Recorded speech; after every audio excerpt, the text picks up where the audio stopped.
Good morning students. तो आज के वीडियो में हम सीखेंगे समांतर प्लेट संधारित्र। क्या सीखना है हमको? समांतर प्लेट संधारित्र।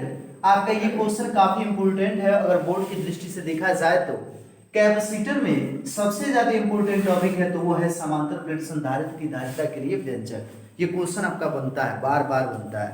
ठीक है, तो समांतर प्लेट संधारित्र की धारिता ज्ञात करनी है तो इसे सबसे पहले हम समझ लें कि आखिर समांतर प्लेट संधारित्र का आकार कैसा है, चित्र कैसे बनाएंगे। इसके लिए हम क्या करेंगे कि आपका दो समान आकार की यानी समान क्षेत्रफल की दो चालक प्लेटें लेते हैं जिनका क्षेत्रफल समान होगा। जिनका क्षेत्रफल क्या होगा? समान होगा। जैसे अगर इसका क्षेत्रफल a है तो इसका भी क्या होगा? a ही होगा। बीच की दूरी निश्चित रहेगी। समांतर होने का मतलब समझ रहे हैं कि बीच की दूरी क्या है? समान है। और ये कितना रहती है? t। इससे हम क्या करते हैं कि किसी कुचालक पदार्थ के यानी पृष्ठ पर इसे किसी स्टैंड से कसे रहते हैं, साथ ही पहले चालक प्लेट को आवेशित किया जाता है और ये काफी कम दूरी पे रहती है। जो d है, d की वैल्यू आप मान सकते हैं कि 1 मीटर से क्या होगी? कम होती है। अब होता क्या है देखिए ध्यान से, ये चूंकि काफी नजदीक है तो आपको पता ही है कि जब इस पहले चालक प्लेट को हम प्लस के आवेश से आवेशित करेंगे तो ये प्लस की वो आवेश क्या होगा? इस पूरे पृष्ठ पर एक समान रूप से वितरित हो जाएगा। और चूंकि ये काफी निकट है तो विद्युत प्रेरण उत्पन्न होगा, जिसकी वजह से इस वाले पृष्ठ पर माइनस की वो आवेश की उत्पत्ति हो जाएगी। यानी जो द्वितीय चालक प्लेट का अंदर वाला पृष्ठ होगा इस पर माइनस की वो आवेश की उत्पत्ति होगी, जबकि बाहरी पृष्ठ पर प्लस की वो आवेश की उत्पत्ति होगी। यही ना होगा। हम क्या करते हैं कि धारिता को बढ़ाने के लिए इसके बाहरी पृष्ठ को भू संपर्कित करते हैं। क्या कर देते हैं? भू संपर्कित करते हैं। यानी अंत में कुल जो आपका आवेश होगा क्या हो जाएगा? अब समझो ध्यान से। आप सबको मैंने बता दिया था कि यदि कोई चालक प्लेट प्लस के आवेश से क्या है? आवेशित है और इसका क्षेत्रफल a हो तो दो चालक प्लेटों के बीच किसी भी बिंदु पर विद्युत क्षेत्र की तीव्रता E बराबर हमने पढ़ा दिया आपको सिग्मा बाई एप्सिलॉन 0। अगर इसके बीच का माध्यम का परावैद्युतांक कितना हो? k हो तो आपका E बराबर होगा सिग्मा बाई एप्सिलॉन 0 k। अब ये बताओ, अगर तुम्हें इसके बीच की दूरी मालूम है यानी प्लेटों के बीच की दूरी मालूम है और विद्युत क्षेत्र की तीव्रता भी मालूम है तो हम यहाँ पे ज्ञात कर लेते हैं प्लेटों के बीच का विभवांतर। तो V बराबर क्या हो जाएगा? ED। आपको पता है कि विद्युत क्षेत्र की तीव्रता और विभवांतर में संबंध होता है V बराबर क्या? ED। जहां E क्या है? विद्युत क्षेत्र की तीव्रता और D को हम क्या कहते हैं? विस्थापन या बीच की दूरी। तो यहाँ पे देखिए ध्यान से V का V लिख लेंगे, E का मान सिग्मा बाई एप्सिलॉन 0, D का D लिख लेंगे। आया समझ में? अगर इस समांतर प्लेट संधारित्र की धारिता कितना हो? C, तो C बराबर हो जाएगा Q बाई V और Q के स्थान पे Q रखेंगे, V के स्थान पर sigma by epsilon 0 into D।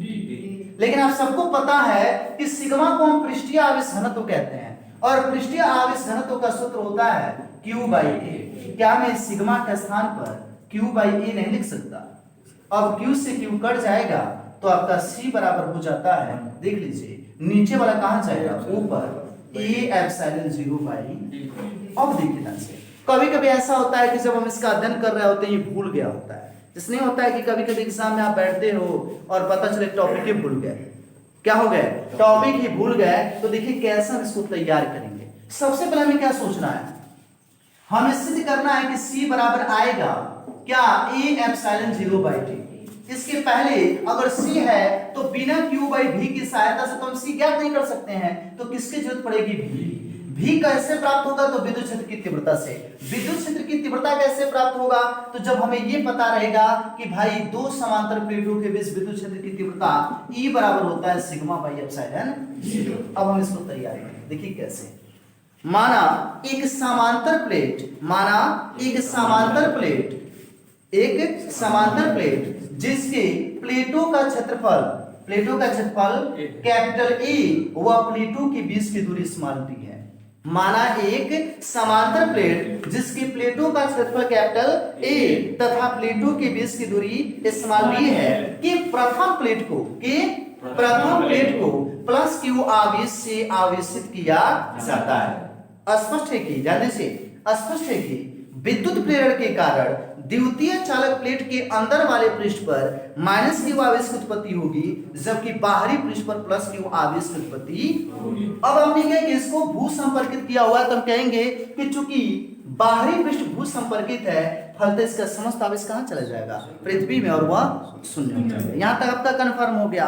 अब हम क्या याद करेंगे, इसके बीच विद्युत क्षेत्र की तीव्रता। तो क्या लिखेंगे कि स्पष्ट है कि, देख लीजिए ऐसे ही आपको लिखना भी है, स्पष्ट है कि प्लेटों के बीच विद्युत क्षेत्र की तीव्रता E बराबर सिग्मा बाई एप्सिलॉन 0। कब? जब ये वायवीय संधारित्र है तब। वायवीय संधारित्र का मतलब होता है कि प्लेटों के बीच वायु भरा है। क्या भरा है? तो वायु भरा है, तो E बराबर हो जाएगा सिग्मा बाई एप्सिलॉन 0। समझ में आया सबको?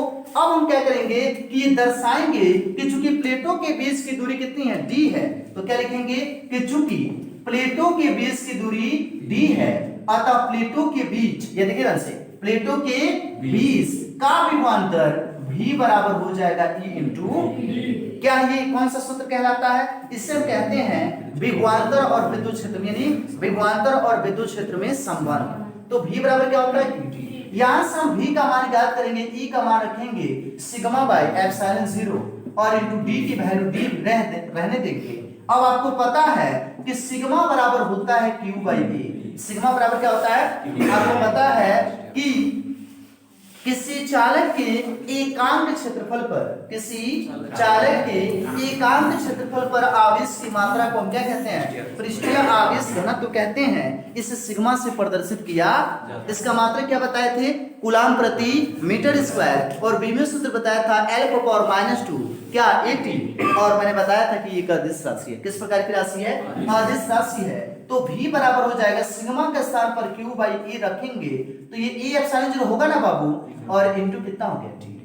अब हम मान लेंगे कि माना संधारित्र की धारिता कितनी है, c है। माना समांतर प्लेट संधारित्र की धारिता c है, तो c बराबर क्या होता है, आवेश बटा विभव, आवेश बटा विभव। तो c बराबर हो जाएगा q के स्थान पे q रखेंगे, v के स्थान पर q into D by a epsilon 0। q से q क्या हो जाएगा, कट जाएगा, तो c बराबर हो जाएगा आपका a एप्सिलॉन 0 बाई d। ये कब है? जब समांतर प्लेट संधारित्र के प्लेटों के बीच वायु भरा हो। क्या भरा हो? अगर इसके प्लेटों के बीच a परावैद्युतांक का परावैद्युत पदार्थ भरा होगा, तो आपका सूत्र क्या होगा, c बराबर a एप्सिलॉन 0 e बाई कितना d। कोई दिक्कत किसी को? चलिए